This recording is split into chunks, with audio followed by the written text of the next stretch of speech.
had this Ford Sierra Cosworth bar come across my fiberglass workbench, along with this lower lip that goes on it.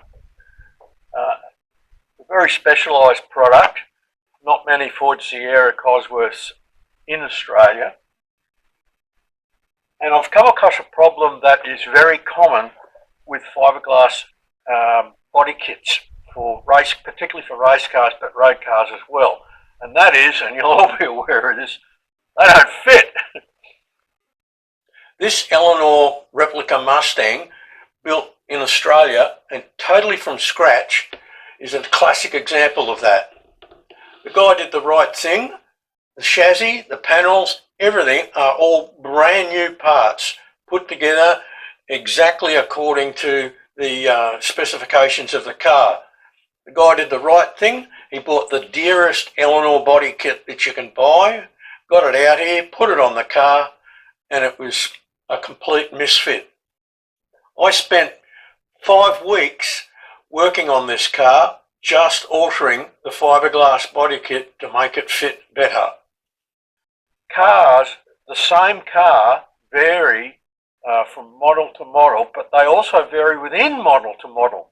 And so you can get 2 cars come off the production line that are supposed to be exactly the same, but there's minor differences in them. Maybe there's changes in the production line or something, I don't know. But what happens is the guy who's making the fiberglass kit makes the kit to fit one car, and then you come along with the same model car and try to put that kit on it, and it doesn't fit. So that's one of the reasons why body kits don't fit, is because there's differences between the original cars.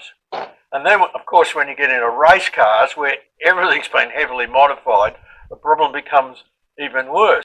Another common problem with fiberglass car body kits is that some parts will fit, and then additional parts don't fit those parts. This is a classic example here with this Cosworth.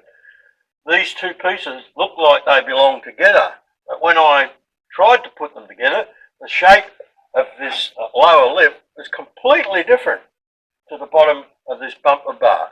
And yet you would think, as the guy did who bought the kit, that all these parts fit. But like I said, when you get them together, they just don't fit. So what I'm going to do is I'm going to alter these parts to fit each other, and I'm going to alter this bar so that it fits the common road cars. This is actually a race made for a race car, and we've done some test fitting with it, and it's turned out to be 30 mils too wide. It's been made a bit wider for racing, but on the road cars it's too wide. So I want to show you how I'm going to narrow this bar down. I'm going to show you how I'm going to adapt this lip. Apart from correcting the shape of this lower lip to properly fit the bumper bar, the other thing I'm going to do is I'm going to sculpt the 2 pieces together so that instead of having the bar and the lower chin, it'll be one piece. Now, some guys might worry that when this catches on the road or something like that, that you might break the whole bar. But that, to me, is a symptom, if that ever happens, that the product's been made too thin, as a lot of fiberglass aftermarket parts are. They're made way too thin. So I'm going to graft, not only alter the shape of this, I'm going to graft it onto it, and then when I mould this bar, this will be part of it. And the way that I will strengthen this to avoid the risk of damage along the bottom here and to the whole bar is when I make the products, I'll put Kevlar in there, and that'll make that much, much stronger and rip resistant. And then if anybody with one of the bars that I make hits the ground, they've got less risk of damage, and it's a symptom their car's just too low, probably. The value of this video to you is not me showing you how to make a Ford Sierra RS Cosworth front bumper bar, but rather the fiberglass techniques that I'm going to use to alter its shape to be a better fit on the car, and those techniques will be applicable to whatever car, race car or road car, you might need to modify a body kit for to get it to fit properly. I've attached this lower lip to the Ford Sierra Cosworth front bumper bar and made it fit the shape of the bar by pulling it in with screws and by cutting away some of the material on the bumper bar here. With the bar upside down, you can see how I've been able to pull the lower lip into shape to match the bumper bar.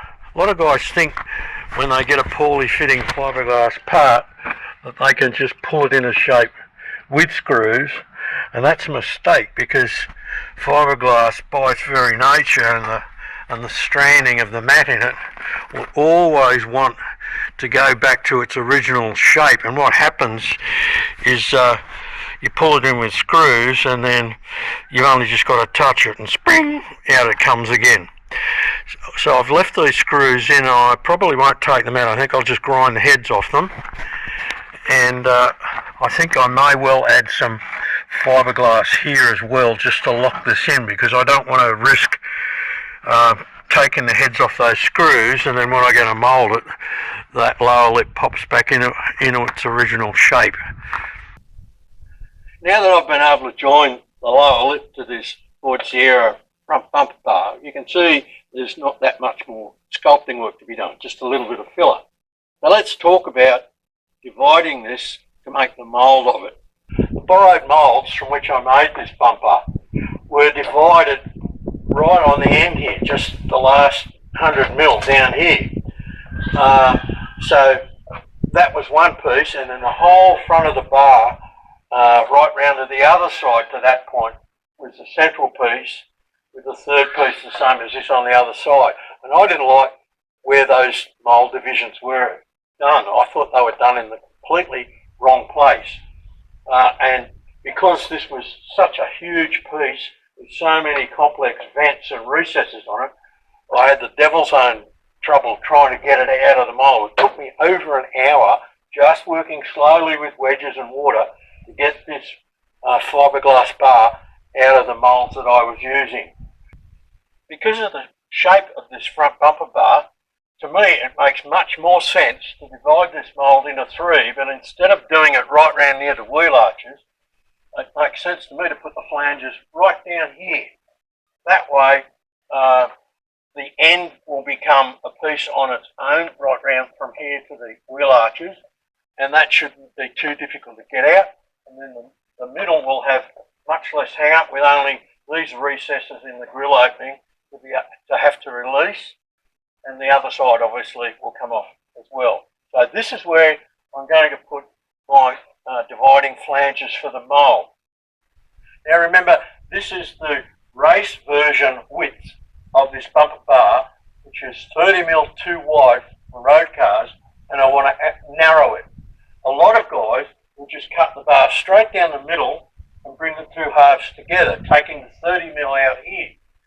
The problem with doing that is it reduces the size of that opening, which enthusiasts would pick straight away as not being the right size. So I'm not going to cut it there. What I'm going to do is I'm going to take the 30mm out where I put these two flanges. Normally what I would do is I would put a clay wall here or a tin wall here, make one half of the mould, and then remove that clay and then lay the joining piece up to it using the flange created with that clay on the first piece as the formwork for the flange on the second piece. You've seen me do this several times. And I will do that to this bar so that I've got a mould of it in the full width. But the way that I'm going to take the 30mm out is, instead of using just clay or tin to make my dividing walls, I believe this is the perfect spot to take the width out that I need to make this the right size for a road car.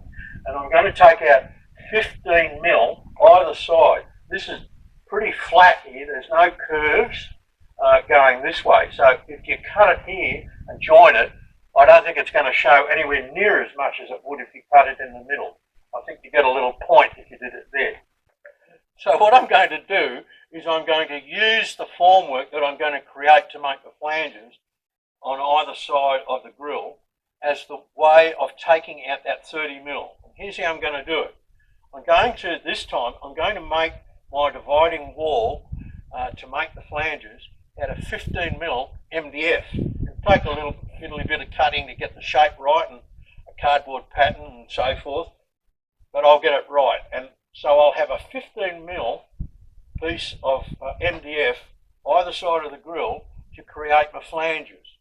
So what I'll do is I'll have my 15 mil MDF wall there, and I'll mould that side, and then leaving the 15 mil MDF in place, I'll mould the middle section, and I'll do the same the other side of the grill. And then when I join the mould pieces together, when they're off this die, they will be 30 mil narrower overall. So that's how I'm going to take the 30 mil out, by using the 15 mil thickness of my flange formwork to do that. And what I'll also do is I won't take the outside two pieces off. I'll remove the middle, then I'll remove the MDF wall on either side, and I'll make a fourth mould piece, which will be the middle going right up to the flanges of the either side piece, and that will give me a centre mould that gives me a set of moulds that will make the bar race width. So I'll have 4 parts to the mould, and 3 of those parts bolted together will make this bar in this width, race width, and the other 3 bits, when I change the centre section, I'll have a bar that's 30 mil narrower and fits road cars. Now, if that's not genius, what is? One of the things that made this bumper bar difficult to release from the mould that I borrowed to make it are these deep vents with their walls going back, and that required that the copy had to go straight back to go out of the mould. And when I looked more carefully at the bar just now, I realised that it's got these inner lips on the wheel arches. On a race car, this is where I end bumper bars, because that lip on the inside just fouls tyres. But these, as I mentioned, this bumper is going to be used on road cars where they're trying to mimic the appearance of the road car. So I need to keep that flange, and that flange will stop this half of the bumper bar going straight back. So what I've done is, instead of adding a joining flange here, I've put a piece of tin here around the wheel arch, and so this will actually end up being a 5-piece mould, the 3 pieces on the front, and then just a flat piece here on the inside of the wheel arch. That'll allow me to have an invisible joint right on the edge of the bodywork, and to release this portion of the bumper bar, I'll just need to take that flat bit of the mould off, and then it'll come back. Well, that's more than enough of me talking. In part 2, I'll just concentrate on moulding this bar and producing some copies for you to see. Thanks for watching.